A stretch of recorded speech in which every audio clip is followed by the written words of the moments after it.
Hey guys, what's up? It's HowCheapIT here. Today I am showing off the world's most useless door. So if we just head inside to the room where this door's in, it looks like a normal wall. So you'd think, okay, so it's just two flush pistons.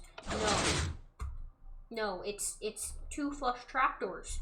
Which means if you want to get through, you can try to parkour, but if you fail, you can use a slime block launcher. This is like completely useless and annoying. More annoying than anything. And, you know, if you try to get through and you do this, you can't. You have to stop jumping completely, press the button, and then do that.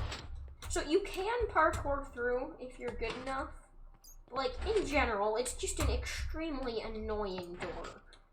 Like, if you wanted to just annoy your friends, get this door. Like, I hate this door so much. Like, genuinely. But yes, you can just, it close up, looks normal. And then, it looks normal from both sides, though.